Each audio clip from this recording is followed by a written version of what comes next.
Recording. All right, welcome everyone to the Old Colony MPO meeting of June 17th. You want to bring up the certification, Charlie? All right.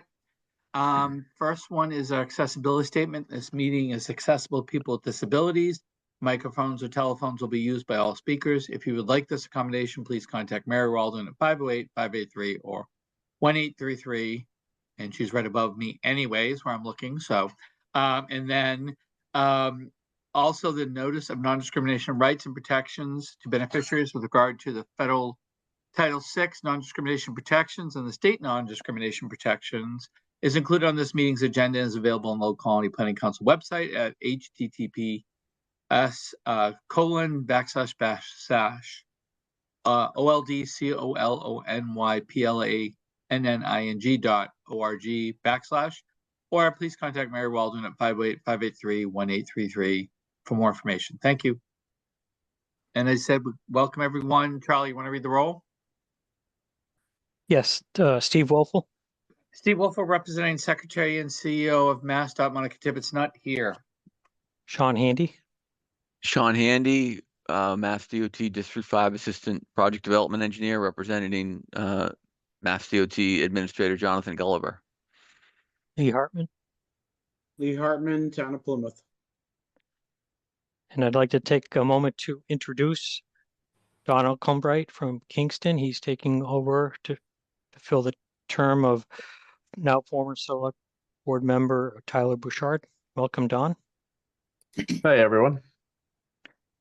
Thank you. Then we have Dan Salvucci. Present as signatory and vice chair of the MPO, the JTC, excuse me. Thank you. Mike Lambert. Here. Becky Coletta. Becky Coletta, President, Old Colony Planning Council. Thank you. Great. Thank you, everybody. Chair, we do have a quorum present. All right. Welcome again, everyone. The first next agenda item is agenda item 2. Are there any members of the public who would like to address MPO today? All right. Seeing none, we'll move to agenda item 3, which is potential approval of the May 20th minutes. Can I get a motion, a second to approve? Motion, Dan Salvucci. Is there a second? Second. Oh, There you go, thanks, Lee. Lee.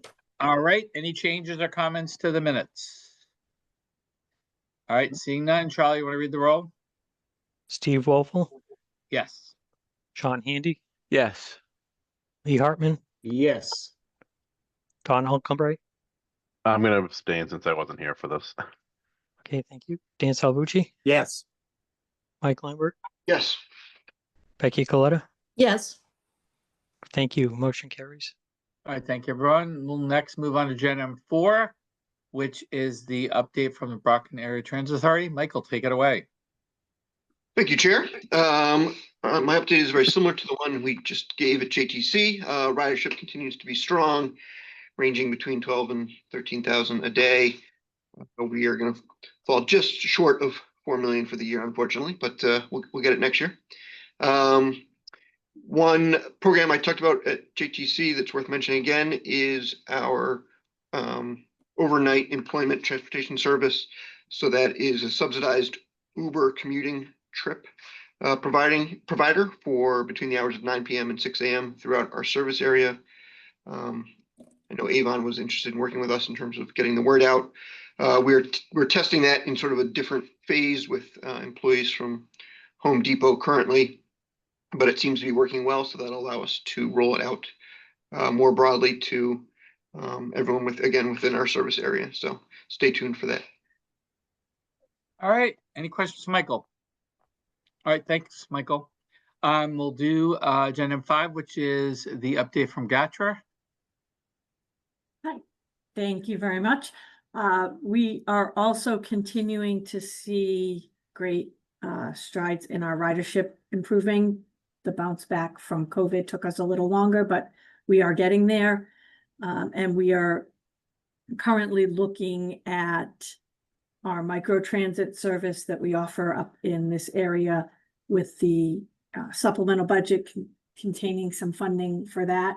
We may be looking at seeing how we can expand that service, which we haven't really modified since we put it in place a few years ago. So I think it may be time to look and see if can do some service expansion there that would really benefit the riders. And I think that is where we are with GATRA. All right. Any questions from Mary Ellen? All right. Thank you, Mary Ellen. We'll move on to the next agenda item, which is election of Old Colony's vice chair. Charlie, I believe you're handling this.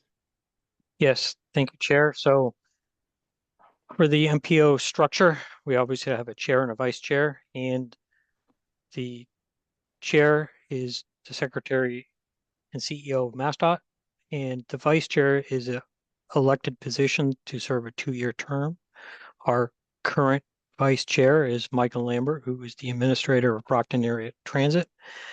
And staff's recommendation to the board is Mike Lambert's done a wonderful job as vice chair, and that if there's a motion on the floor to somebody would be willing to make that, that would be our recommendation. Lee Okay, I'll Hartman make that- will make that motion. And I will second that motion. You did a good job. All right. So the motion is second. Any questions? All right. All in favor of making Michael the vice chair for another 2-year term? Charlie's going to read the roll. Steve Wolfel, Yes. Sean Handy, Yes. Lee Hartman, Yes. Don Alcombright, Yes. Dan Salvucci, Yes. Michael Lambert, Yes. Becky Coletta. Yes. Motion carries. thank Congratulations, you. Michael. Yes, Michael. Heavy as the head that wears the crown there. So It is an honor and privilege, Chair. There you there go. you go. All right. We're on to agenda item 7, which is federal fiscal year 25 to 2029 tip adjustments amendments. I don't believe we have anything, correct? Or am I incorrect about that? That is correct. All right, so we'll skip that. We'll move to agenda item 8, which is the draft federal fiscal year 2026 Old Colony UPWP for potential endorsement. I'm assuming you're doing this, Charlie? Yes, sir. Take it away. So we have before the MPO today is the conclusion of the public comment period for the draft 2026 Unified Planning Work Program.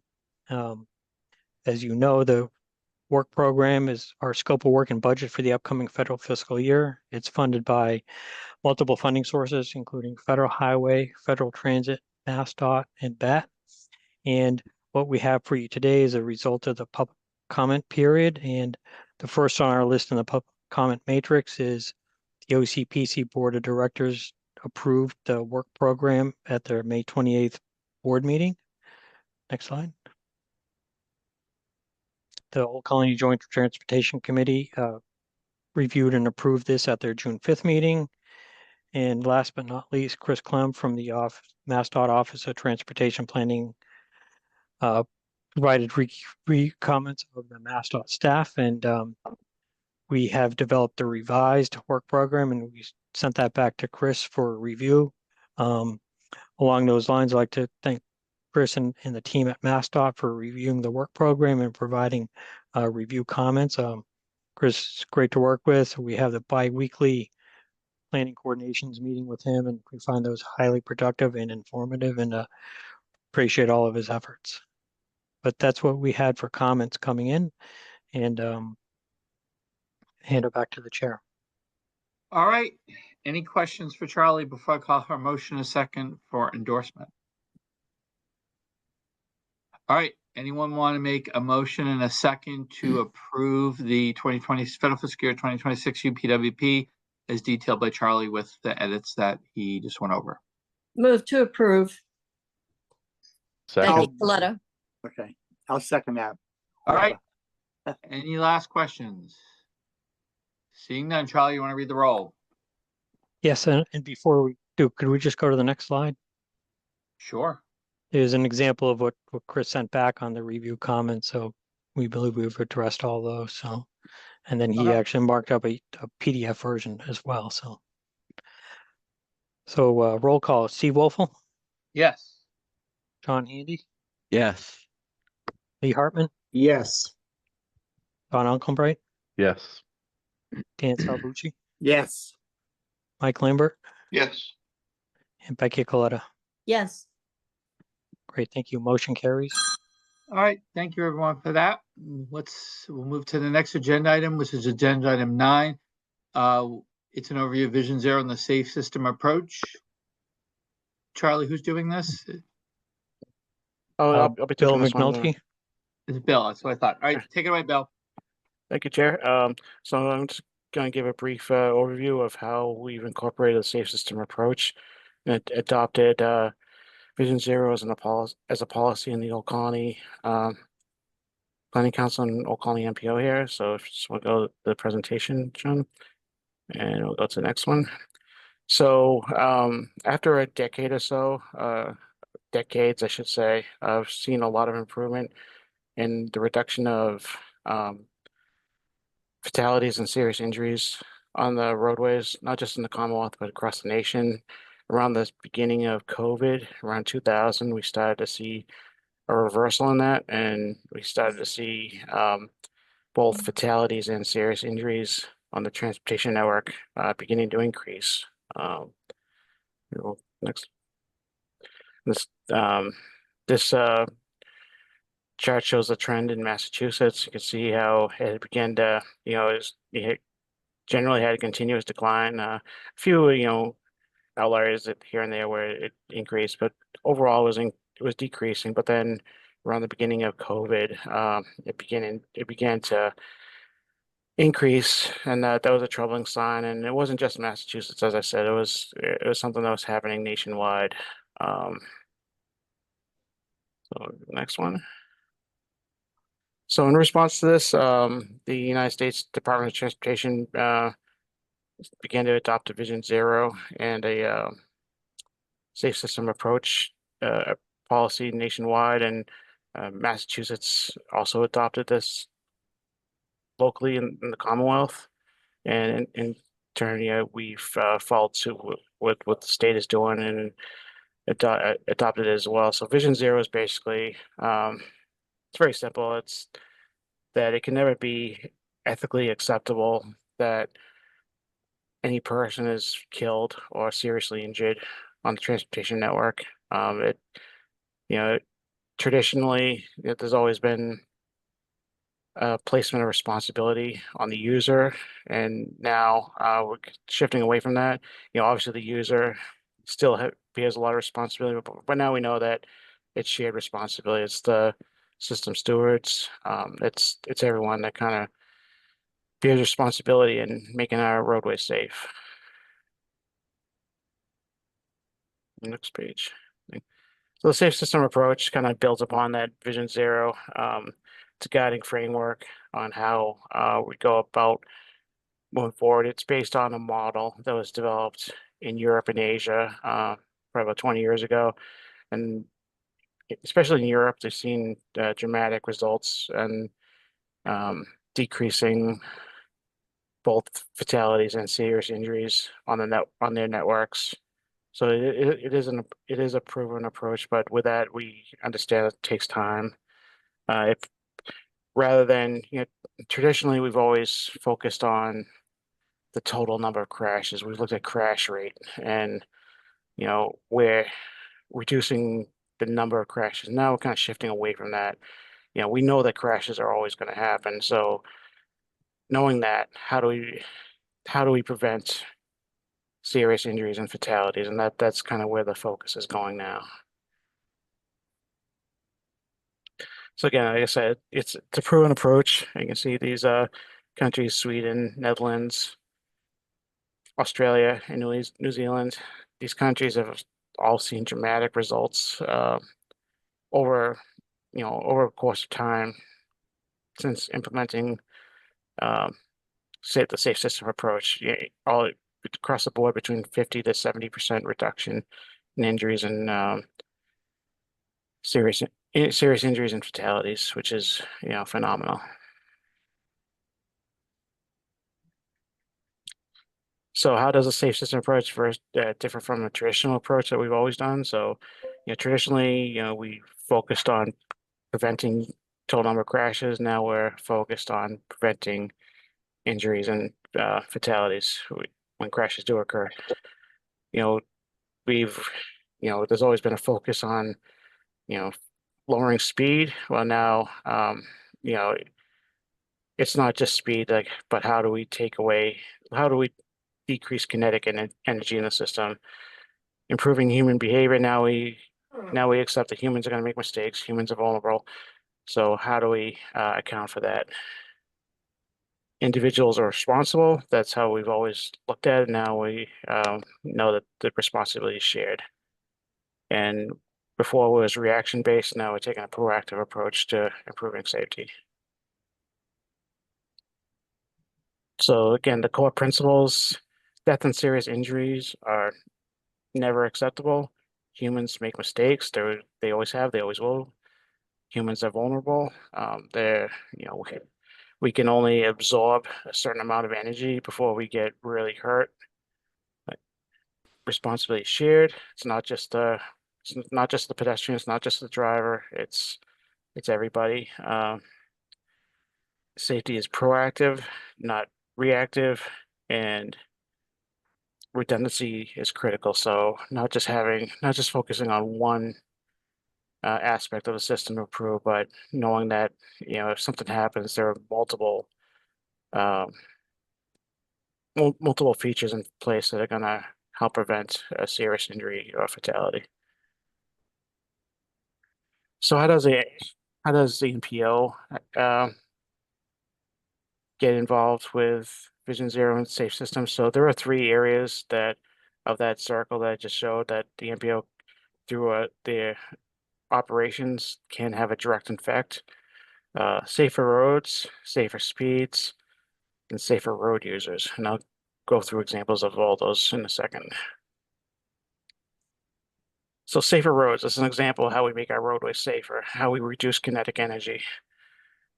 Clear zones along the sides of roads. So if we do a road safety audit or something on the tip, we make it. Does that design incorporate clear zones where if a vehicle departs the roadway, is a recovery area where they're not going to hit a tree or hit a utility pole? Roundabouts are amazing at improving safety. Very, very successful, very proven success rate with roundabouts. Cable barriers, I know for a while, we as a nation gotten away from cable barriers. We thought they were unsafe for certain users, and they definitely can be. If for motorcyclists, for example, hits a cable barrier, it's going to be very very traumatic. But for most crashes, a cable barrier is a lot more safe than hitting a concrete barrier or hitting a guardrail. Safer speeds. So this diagram, or this chart, I should say, it shows how the risk of injury and fatality increases dramatically with just a little bit of increase in speed. I apologize for the odd numbers and the speed limit signs. That this is based. This came from Europe, so this is kind of conversion from kilometers per hour to miles per hour. So that's kind of why you have like 23 miles per hour, 32 miles per hour. But the principle is the same. That once you start getting into the mid 30s in miles per hour, the risk of serious injury and fatality goes way up. And safer road users. So you can see you have an example of a increased visibility for crossing where you have these very bright aerial LED lights that'll come on when a pedestrian is present at night. If a driver's coming along, they may never see that pedestrian until they're right on top of them. But if with these lights, especially at night, the lights are going to come on. It's going to alert the driver that something's coming up, catches their attention. Separating users in time. So this is like this example, you see a hawk signal here where you'll physically stop motor vehicle traffic and allow that pedestrian to cross. So that's called separating users in time, where not both users are going at the same time. And then separating users in space. So getting vulnerable users off the roadway and into a shared use path or somewhere else where they're going to be a lot safer than sharing the roadway with fast moving vehicle traffic. So how do we incorporate this into our planning efforts here? So as you know, we just completed developing a regional safety action plan for the Safe Streets for All program. We're going to build upon that and help communities now apply for either additional planning grants or implementation grants for actual projects. I talked about how we can incorporate this into the tip when it goes through the transportation evaluation criteria process, looking at how these principles are being incorporated into those projects, and if there's a lot of safety features that are reduce overall kinetic energy, the project's going to score well. The Unified Planning Work Program, we do corridor studies where we can incorporate a lot of this, and finally our local highway technical assistance program, which has been a very successful program. Looking at local issues, that's an area we can really implement a lot of these principles. And I'm going to give a success story in this moment on how we incorporated that into the LTA program and had a great success story. So without further ado, that success story, the intersection of North Quincy Street at Chestnut Street and Boundary Avenue. I believe most of you are familiar with this. So about 10 years ago, a little more than 10 years ago, this was the most hazardous intersection in the region. Went through a period where they had multiple fatal crashes in a short period of time. Beyond that, many of the crashes that were occurring here were resulting in serious injuries. It was a traditional four-way intersection with stop-controlled approaches on the side streets, but the North Quincy Street at the time carried a lot of speed. The crashes that were occurring here were very violent in nature, a lot of kinetic energy, and it was just performing from a safety aspect, performing very poorly. This was a time when the Joint Transportation Committee actually requested Old Colony Planning Council do a road safety audit here. We undertook that road safety audit. We worked with the city of Brockton and the town of Abington. This intersection literally sits right on the border. So there is it's mostly Brockton jurisdiction, but there is a little bit of Abington jurisdiction. Both those towns worked very well together with OCPC MassDOT. And if you want to go to the next slide. The city of Brockton did initiate a TIP project in 2014 that moved very quickly through the TIP process, the design process. I'll note that this is before the days of ICE protocols, so it was probably take a little bit more time now, but it did move very quickly. It was constructed very quickly, and the project was completed during COVID in 2020, in 2021. And if you want to go to the next page. So this shows you what the intersection looks now. It took that traditional four-way intersection with stop signs on the side street approaches, converted to a roundabout. And then, I love this graph because this guy shows how it does show a reduction in overall crashes, but what's really noticeable, the orange bars next to the blue bars are the total number of crashes, and the orange ones are how many of those crashes result in fatality or serious injury. You can see after that project, serious injuries and fatality just completely ended. They're non-existent now. So we do have crashes occurring, but it's very rare to have a serious injury at that location now. So this was a great success story, and this is why we really push this Vision Zero and safe system approach in our work, because we know that it works. So thank you for your time and listening to this presentation. I know for some of you it was the second time because I did give it to JTC a couple months ago, but happy to answer any questions or just hear general input. All right, I have a question for you, go Bill. ahead, Dan. Yeah. If I may.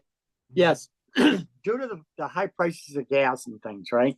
Mhm. I've noticed on side streets and major streets other than like 128 or something like well, 95 or whatever, but you have motorized bicycles, motorized scooters, all battery operated.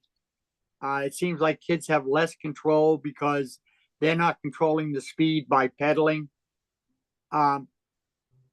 There's got to be a way, because I've noticed a lot of kids just crossing streets and just not paying attention. It's almost like should they be tested before they're allowed to drive them? I don't know, but has there been an increase in accidents due to the fact that there are battery operated, basically kids' toys? You know what I mean? Yeah, not that we know of, at least not locally. I know that, in some areas, like I know Central Park in New York, they kind of had an issue with some of these electrified bikes or electrified scooters Yeah. colliding with someone walking and, someone getting hurt. I haven't heard anything locally, but we have an ongoing safety management system where we look at crashes. We update it every year. We monitor crashes on the network, so that is something that we'll certainly pay attention to. Yeah, because I see more and more kids doing ridiculous, pulling wheelies and stuff like that, going, by the town park and stuff like that, but they're in the street. And Mhm. I'm just worried that they're going to be hit. Yeah, and that might be an opportunity where the safe Safe Routes to School program can adapt Yeah. a little bit. They've always been great at going into schools and teaching about safe walking and safe bicycling. Yep. But now that they have these electrified vehicles that they can shift focus a little bit and also provide education on how to operate one of those responsibly. Yeah. All right. Thank you. Thanks, Dan. Anyone else have any questions for Bill? All right, thank you, Bill. Thank you, Chair. All right. The next item on the agenda is the 2024 Measures of Effectiveness Report. Charlie's going to be doing this. Sean I will Bailey. be, Mr. Chair. All right, Sean, take it away. That's what I thought. Thank you, Mr. Chair. Hello, everybody. Sean Bailey, Senior Transportation Planner, here with Old Colony Planning Council, here to talk to you about our most recently updated annual Measure of Effectiveness report. So with this report is all about measuring our public participation. It was first recommended back in 2019 with our certification review from Federal Transit and Federal Highway, with the first report having been completed for calendar year 2020. This report analyzes our public outreach as well as measuring its effectiveness. And by tracking our public engagements, we can determine if its efforts are delivering the desired results or if we need to make any changes. So five measures that we analyze in this report are meeting attendance, the number of limited English proficient and Title VI protected class encounters, number of documents translated into the LEP Safe Harbor Clause languages, which for our region are Spanish, Portuguese, and Haitian Creole, the number of direct engagements with outside organizations, and then lastly, the number of correspondence that we send out. Some examples being our social media, direct mailings, email, our newsletter, etc. So first and foremost, our direct engagements, kind of broken it into two different groups, one being recurring engagements, such as the MPO and JTC meetings, as well as the monthly OCPC council meetings. And then some other engagements that we engage the public with were our Safe Streets for All public meeting, various road safety audits, our quarter studies that we do every year with our UPWP, our annual Bike with Bat Day, and then our quarterly Old Colony Bicycle and Pedestrian Advisory Committee meetings. as you can see by the chart, there's been some fluctuation, but it's, always around, the upper 30s, low 40s, with 2023 being the highest of the 5-year analysis, which can be partially contributed to our public engagement and outreach for our last long-range transportation plan cycle. The MPO meeting, we had 10 meetings last year, which was the same as the 5-year average, with average attendance of 28 people per meeting, which was 3 more than the 5-year average. And with the exception of the June 2021 meeting, at which the signatories were present in person at the OCPC office, all meetings have been held virtually since the February 2020 meeting, just before the beginning of the pandemic. Next, we have our JTC meeting analysis. We also had 10 meetings last year, same as the MPO, with an average attendance of 30 people, which was 2 more than the 5-year average. And with the exception of the June meeting last year, which was offered in a hybrid format, all meetings since the March 2020 JTC meeting have been held virtually. And then overall engagement, this includes both OCPC direct engagements as well as attended engagements attended by OCPC. These include the Massachusetts BPAC meetings, the BAT Advisory Board meetings, MassDOT road safety audits and TIP project public information meetings, local select board meetings, as well as the Bridgewater State's GIS Day. And as you can see with the chart, the most engagements that we had in any given year were in 2022 with 70. And with the others being in the 60s and 56 in 2020, which can be, contributed to the COVID pandemic, as many engagements were not being held that year. And then the OCPC newsletter, we started it in 2020 after the pandemic began. Some of the recipients include communities, partner organizations, and stakeholders. There were 745 recipients added during 2024, bringing the total up to just under 1,900. The total number of newsletters sent out, which can be determined by multiplying the recipients by the number of newsletters sent out, was 36,830. As you can see by the chart on the right side of your screen, October had both the most newsletters sent at just over 4,600, as well as the most newsletters opened at just over 2,000. And then some of our social media pages. With Facebook, we had 161 posts with over 48,000 impressions, which make up of likes, comments, reactions, and shares. Our X account, we posted 84 times, and due to a change with how their website changed, we were unable to get the impressions for 2024. Our LinkedIn page, we posted 18 times with almost 4,900 impressions, which is the number of times content is displayed on someone's feed. We had 123 Instagram posts with just under 3,600 impressions, which is the number of times a post or story is viewed. And then lastly, our YouTube page had 74 videos posted with a sum of 501 views. And then one feature that we added a few years ago on our OCPC website that we will be keeping is the accessibility toolbar for anybody with any visual impairments. The accessibility toolbar allows such items as changing text size or contrast, making readable font, keyboard navigation, and disabling animations. And one addition that we made to the report this year was doing an analysis of the public surveys that we did for 2 quarter studies last year, the Route 18 and Route 139 quarter studies. There were 404 surveys answered for the Route 18 study, all of which were in English. And then the Route 139 quarter study in Stoughton had 128 survey responses. 1 was in Portuguese and the rest were in English.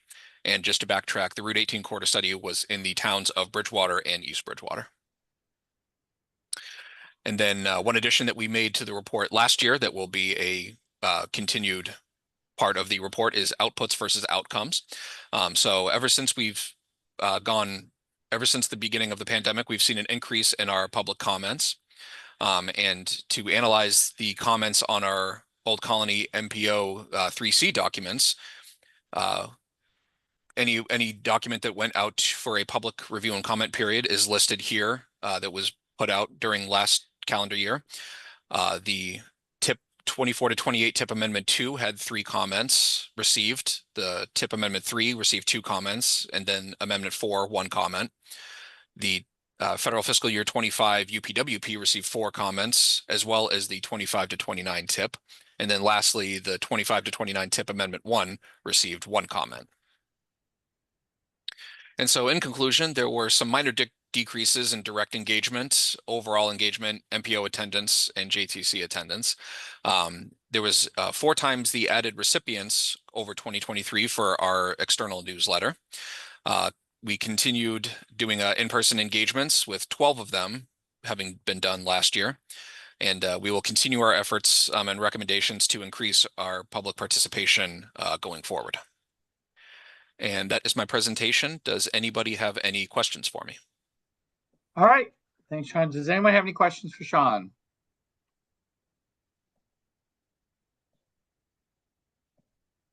Other than Ron just said, let's go, Sean. Other than that, I think we're good. Thanks, Sean. Excellent job, Sean. Thank you.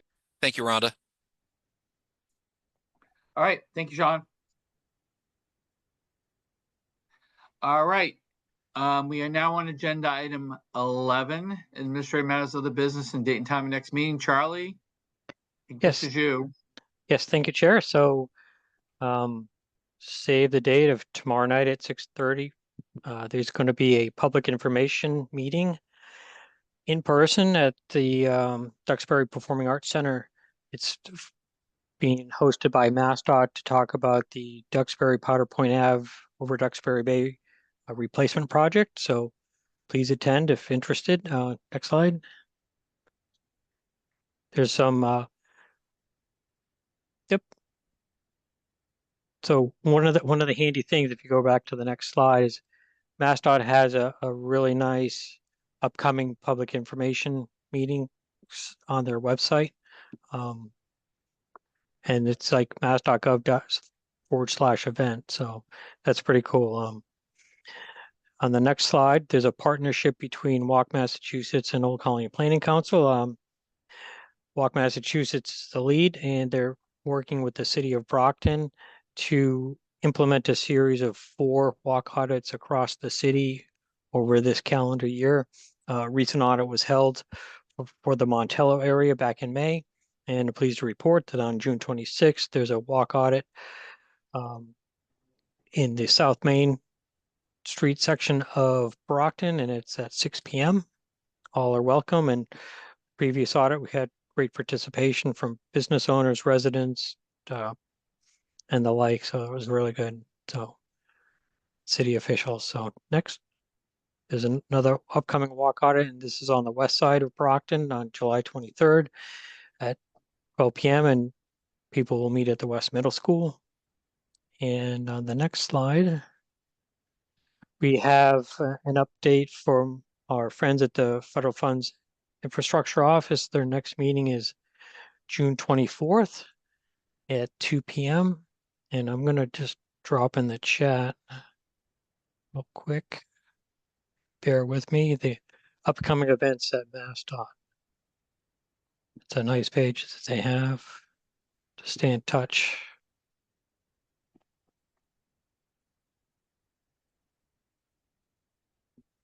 Okay. Yeah, I just posted that to the chat. And then on the next slide, we have a series of upcoming meetings. As of right now, we're asking the MPO signatories to save the date of July 15th as a placeholder, though I don't believe we're going to have any action items, but we don't know for sure. So please stay tuned and we'll send out either a notice of the meeting or a cancellation notice. But that's what we have for staff updates to the MPO today. All right. Thank you, Charlie. Anyone have any questions for Charlie? All right. Seeing that, none. Let's move to the last agenda item, which I assume is adjournment. Can I get a motion and a second to adjourn, please? So moved. Becky Clark. Second. Lee, second. All right. All in favor of adjourning, please say aye. Aye. Aye. Aye. All right. Thank you, everybody, for all your work today. Enjoy the start of summer and 4th of July, and we may or may not see you in July, so stay tuned. Thanks, everybody. All right, Thank you. Thank you. Thank you. Hi, thank you.